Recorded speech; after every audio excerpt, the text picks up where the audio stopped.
الحمد للہ رب العالمین الصلاۃ والسلام علی سید الانبیاء والمرسلین وعلی آلہ واصحابہ اجمعین اما بعد اعوذ باللہ من الشیطان الرجیم بسم اللہ الرحمن الرحیم بحمد اللہ تعالی۔ آج آپ کا سبق شروع ہوگا سورۃ الزمرہ شیفہ کی 29 نمبر آیت شیفہ سے آگے۔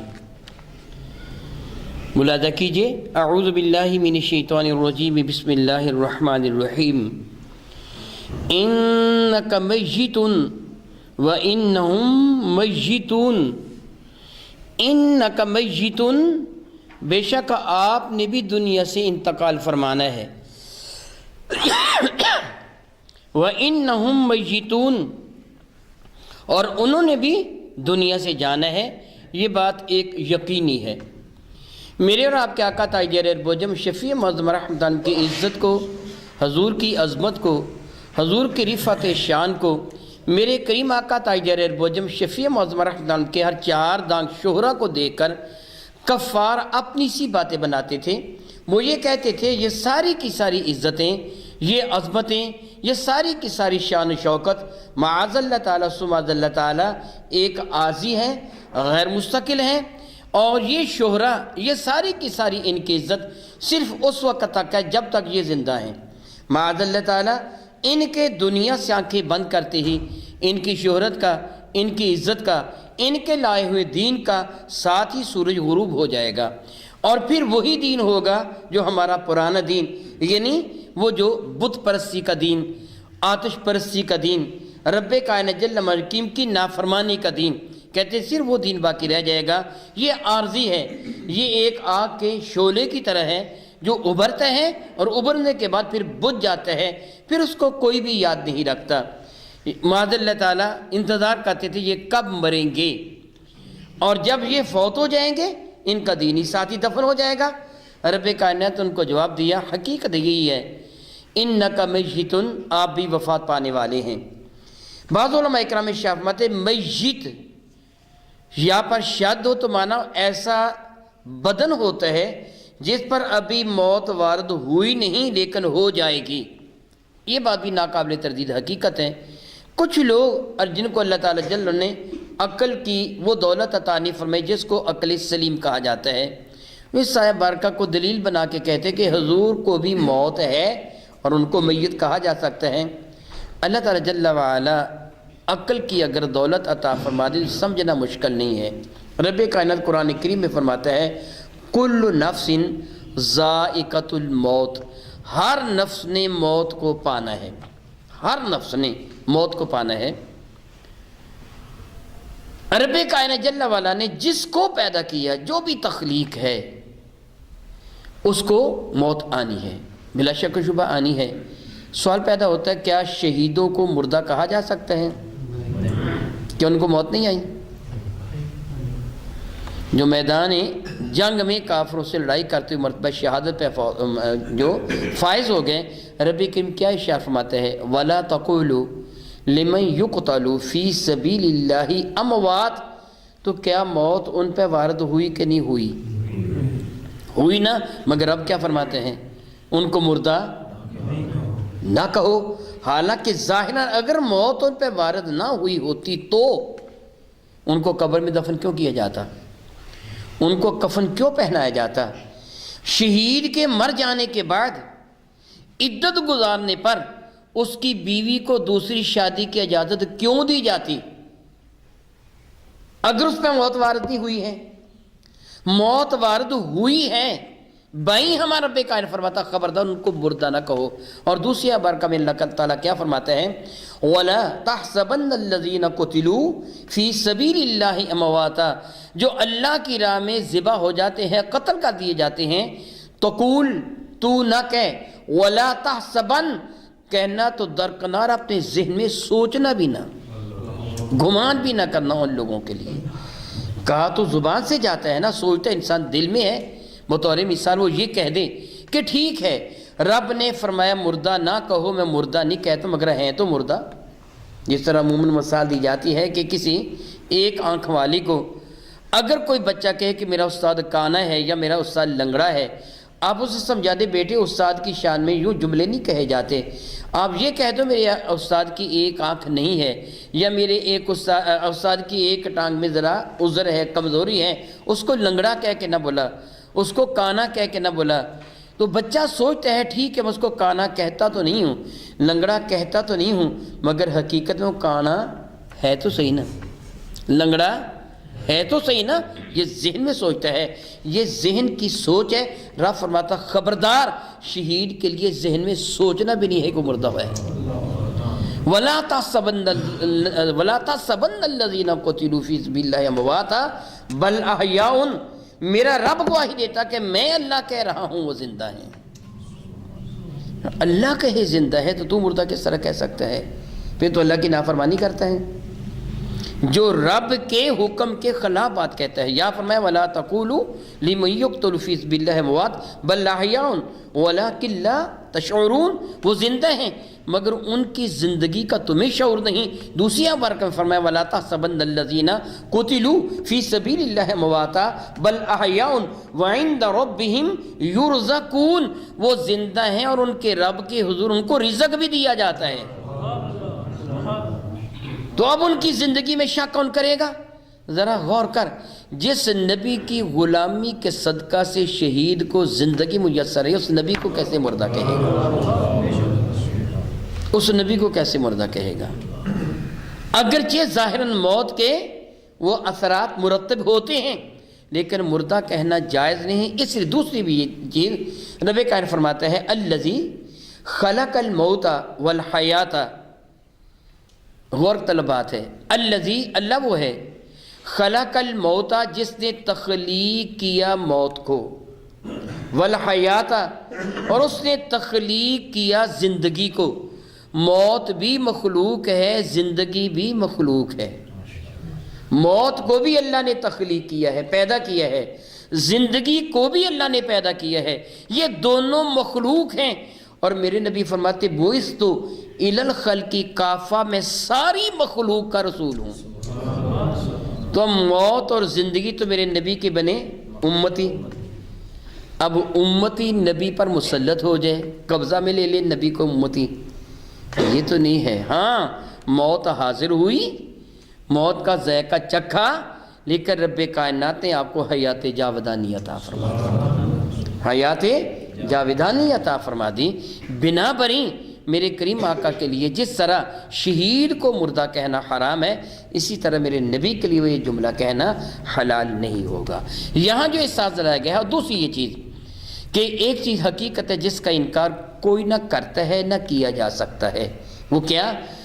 کل من علیہا فان۔ اب کیا ہوتا ہے؟ اب یوں ہوتا ہے جب ہم میں سے کوئی مرتا ہے نا، صرف اس کے بدن سے روح نکلتی ہے اور کچھ بھی نہیں ہوتا، روح مرتی نہیں ہے، بدن سے روح نکلتی ہے، مرتی نہیں ہے، جدا ہو جاتی ہے۔ اور اس کی زندگی اس وقت تک ہے جب تک اللہ تعالیٰ پوری کائنات ہستی کو فنا کی نظر نہیں فرمائے گا۔ جب قیامت کو سور پھونکا جائے گا نا، سب مریں گے، تب روح مرے گی، اس سے پہلے روح مرتی نہیں، روح زندہ ہوتی ہے۔ مسلمانی کی نہیں، کافر کی روح بھی زندہ ہوتی ہے۔ علامہ ابن کثیر نے اس پر بہت گفتگو فرمائی، اور اسی طرح علامہ ابن قیم نے کتاب روح میں اس پر بڑی گفتگو فرمائی۔ ہم جو جا کر اہل قبرستان کو کہتے ہیں السلام علیکم یا اہل القبور، او قبر والو تم پر اللہ کی رحمتوں کا نزول ہو، علامہ ابن کثیر نے یہاں گفتگو کرتے ہوئے کہا وہ قبروں والوں کی روحیں سنتی ہیں جب ہی ان کو صیغہ ندا کے ساتھ خطاب کیا جاتا ہے، یعنی ان کی روحوں کا تعلق ان کی قبروں کے ساتھ ہوتا ہے، اگرچہ جسم مٹی ہو چکے ہوتے ہیں مگر روحوں کا تعلق ان کی قبروں کے ساتھ، ایمان والوں کی روحوں کا تعلق قبروں کے ساتھ ہوتا ہے۔ میرے اور آپ کے کریم آقا رسول رحمت صلی اللہ علیہ وسلم نے ایک شخص کو دیکھا تھا، وہ قبر کے ساتھ یوں ٹیک لگائے بیٹھا تھا، میرے کریم نے ڈانٹ کے فرمایا تھا اوئے سیدھا ہو کے بیٹھ، صاحب قبر کو ایذا نہ دے، اس کو تکلیف نہ دے۔ میرے اور آپ کے آقا کا اشارے گرامی قدر ہے، ایک ایمان والے کی قبر پر پاؤں رکھنے سے بہتر ہے کہ آگ کے دہتے کوئلوں پہ تو پاؤں رکھ دیں۔ ایک ایمان والے کی قبر کی عزت ہے۔ اگر اس وہاں کچھ ہے ہی نہیں ہے، وہ مر گیا، ختم ہو گیا، پھر قبر کی عزت کیا؟ پھر اس کے اوپر چڑھنے سے ممانعت کون سی؟ اگر ایک ایمان والے کی قبر کی یہ حالت ہے تو میرے کریم آقا کی قبر انور کا عالم کیا ہوگا؟ جب سارے کے سارے فنا ہو جائیں گے، روحیں ختم ہو جائیں گی، اس وقت کچھ بھی نہیں ہوگا سوائے ذات باری تعالیٰ کی۔ اس وقت اگر کہا جائے کہ میتن، پھر یہ چیز حقیقت میں مبنی ہوگی کہ ایک وہ وقت آنے والا ہے کہ جب اللہ کے سوا باقی کچھ بھی نہیں ہوگا، سب کو فنا ہے، حتیٰ کہ میرے کریمہ کا بھی مخلوق ہے اور یہ بھی اس وقت نہیں ہوں گے۔ اگر اس وقت کوئی ذات ہوگی تو صرف اور صرف اللہ کی ذات۔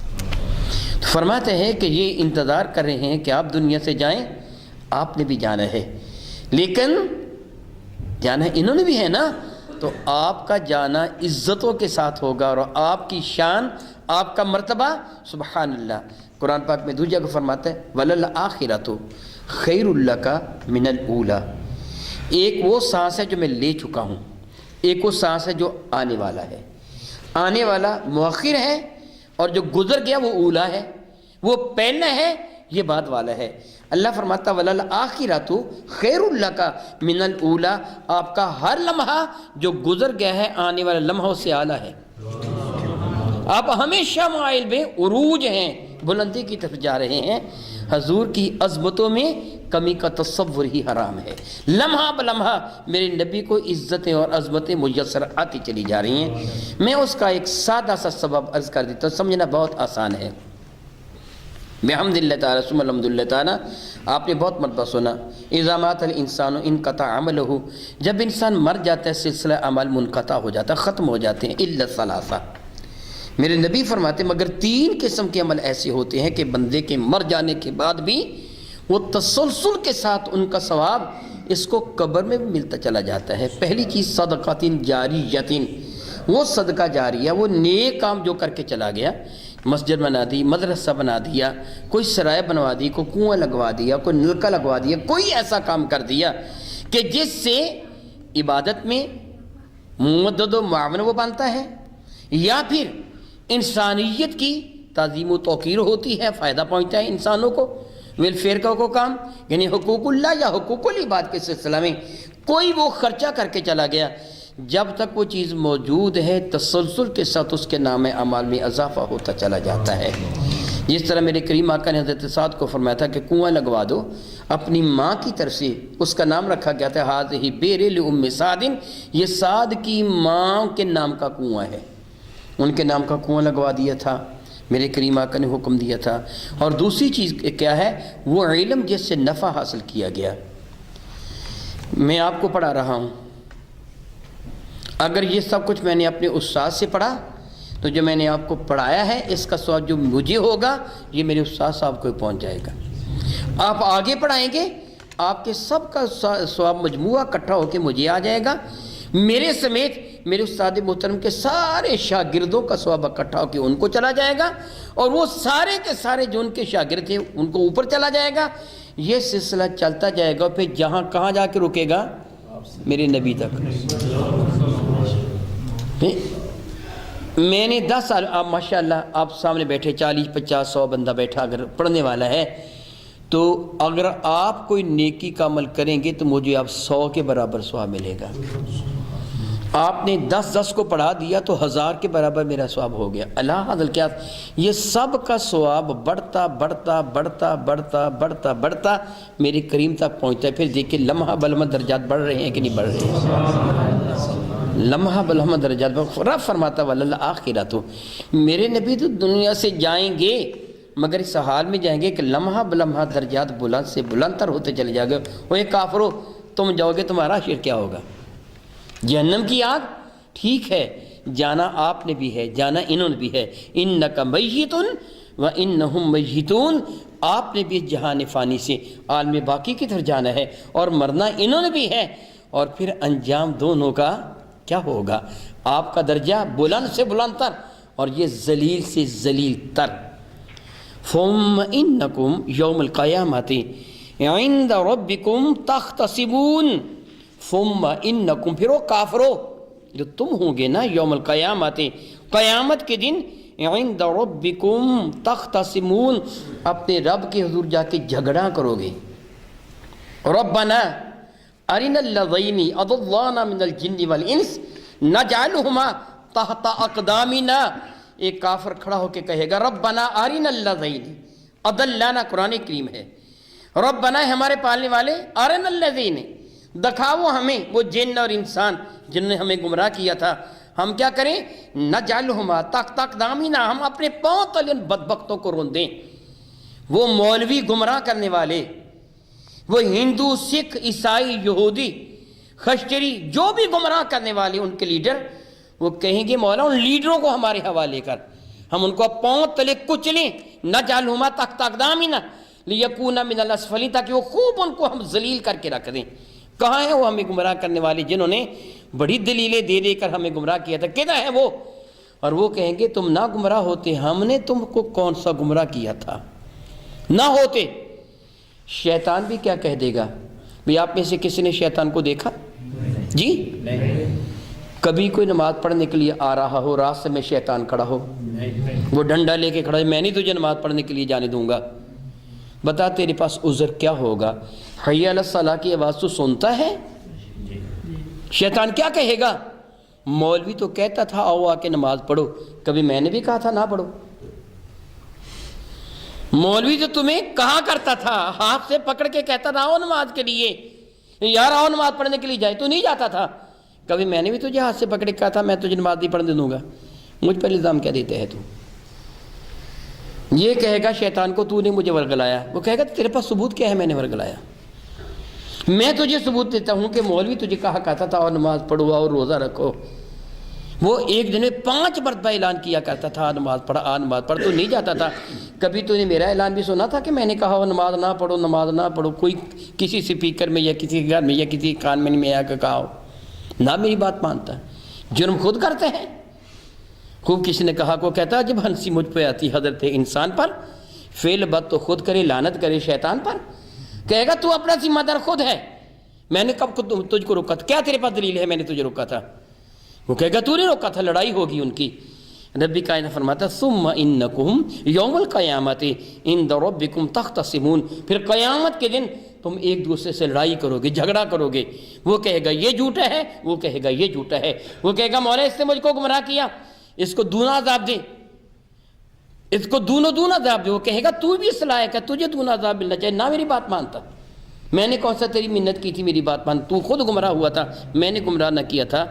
تو رب کائنات جل وعلا شاہ فرماتا ہے پھر خود سوچو، فمن اظلم ممن کذب اللہ وکذب بالصدق اذ جاء، فمن اظلم کون زیادہ ظالم ہے اس سے، یعنی بہت بڑا ظالم وہ شخص ہے، بہت بڑا ظالم وہ شخص ہے جو اللہ کا نافرمان ہے۔ فرماتا ہے فمن اظلم ممن کذب علی اللہ، اس سے بڑھ کر کون ظالم ہو سکتا ہے جو اللہ تعالیٰ پر جھوٹ باندھتا ہے؟ اللہ نے وہ حکم دیا نہیں، وہ کہتا ہے دیا ہے۔ اس سے سارے کے سارے وہ لوگ عبرت حاصل کریں جو قرآن کریم کی غلط تعویل کرنے کی کوشش کرتے ہیں۔ قرآن پاک نے کچھ اور فرمایا ہوتا ہے اور وہ دائیں بائیں ایسے تیسے کر کے اس کو کچھ اور ثابت کرنے کی کوشش کرتے ہیں۔ ہر گمراہ فرقے والا اپنی دلیل قرآن کریم سے اخذ کرنے کی کوشش کرتا ہے۔ رب کائنات نے اس کے بالکل ابتدا میں فرما دیا یضل بہ کثیرا ویہدی بہ کثیرا، بہت سارے لوگ قرآن کریم کی وجہ سے گمراہ ہو جائیں گے، بہت سارے ہدایت پا جائیں گے، وما یضل بہ الا الفاسقین، اور جو فاسق و فاجر ہیں صرف وہی گمراہ ہوں گے، ایمان والے گمراہ نہیں ہوتے، قرآن سے ہدایت پاتے ہیں۔ قرآن مجید فرقان حمید ایک روشن کتاب ہے۔ اللہ رب العزت جل وعلا مفسرین اکرام پہ رحمتوں کا نزول فرمائے۔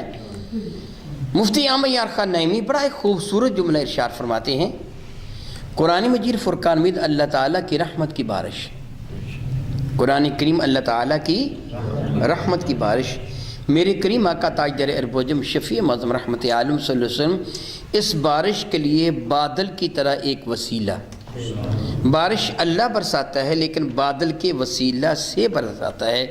قرآن اللہ نے نازل کیا، میرے نبی کے وسیلہ سے نازل فرمایا۔ وہ فرماتے ہیں انسانوں کے دل وہ سرزمی ہے جس پر یہ بارش برستی ہے، انسانوں کے دل وہ سرزمی ہے جس پر بارش برستی ہے، اور آپ بہت اچھی طرح جانتے ہیں اگر یہی بارش پھولوں پر، پھلوں پر، باغات میں پھولوں کی کیاریوں پر، سرسبز و شاداب فصلوں پر برستی ہے، نتیجہ کیا نکلتا ہے؟ پھولوں پر بہار آ جاتی ہے، ان کے نکھار میں مزید اضافہ ہو جاتا ہے، ان کا حسن، ان کی رعنائی کو چار چاند لگ جاتے ہیں، وہ زیادہ تر و تازگی کے ساتھ کھلے ہوئے نظر آتے ہیں، گرد آلود پتے دھل جاتے ہیں، ان کے حسن میں گھراں قدر اضافہ ہو جاتا ہے، پھلوں پر نیا ایک حسن آ جاتا ہے، پھلدار درخت پھلوں سے مزید لگ جاتے ہیں، ان میں رسیلا پن آ جاتا ہے، خوشبو آ جاتی ہے، تازگی مزید بڑھ جاتی ہے، گویا ادھر رحمت ہی رحمت۔ اگر یہی بارش گندگی کے ڈھیروں پہ برسی ہے، مرے ہوئے جانوروں کی لاشیں پڑی ہوں وہاں برسی ہے، تو وہاں کیا ہوتا ہے؟ بدبو میں اضافہ ہوتا ہے۔ قصور بارش کا نہیں ہے، قصور اس جگہ کا ہے جس پہ برس رہی ہے۔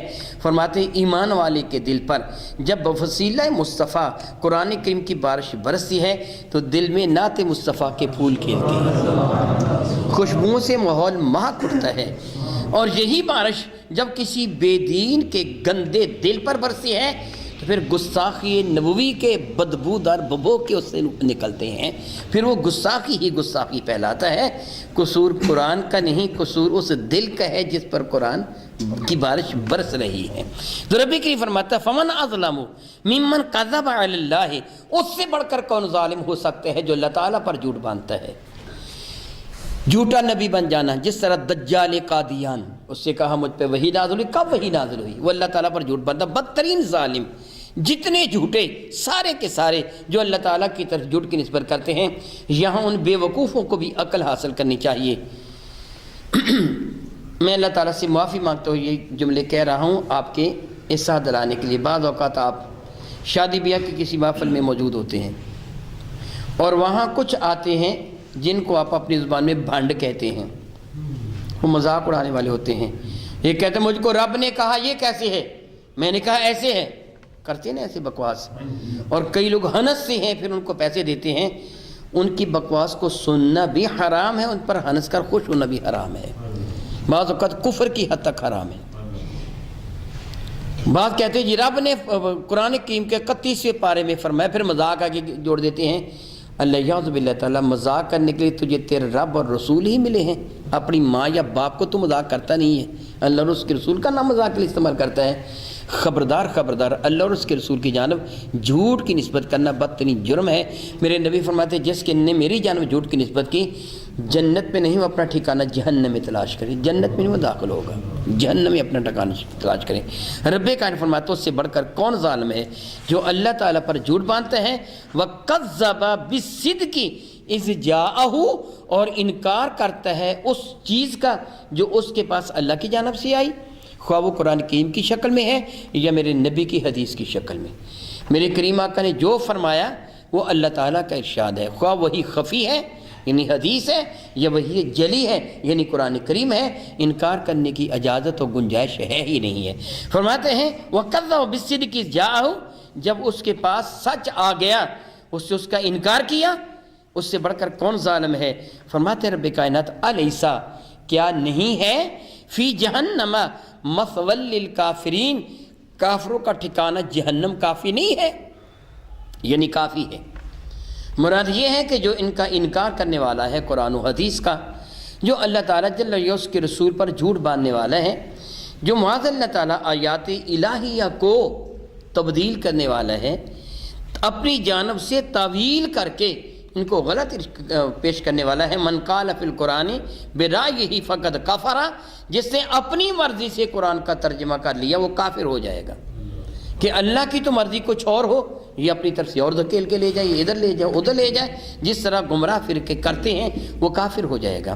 تو رب کائنات جل وعلا فرماتا تو کیا کافروں کے لیے جہنم کافی نہیں ہے؟ یقیناً بالیقین کافروں کو گرفتاری کے لیے، کافروں کو سزا دینے کے لیے جہنم کافی ہے، کیونکہ اس میں ایسی سزائیں ہیں کہ جن کا تصور انسان کے بس کا روگ ہی نہیں ہے۔ اللہ ہی جانتے ہیں اس میں کتنی شدید سزائیں ہیں، اور جنت کی نعمتیں بھی وہ بھی اسی طرح ہیں کہ جن کو انسان سوچ بھی نہیں سکتا۔ اللہ بہتر جانتا ہے کہ جنت کے انعامات کتنی عظیم ہیں، اور اللہ بہتر جانتا ہے کہ جہنم کی سزائیں کتنی عظیم ہے۔ او کما قال اللہ تبارک و تعالی واللہ تعالی اعلم باسرار کتابہ۔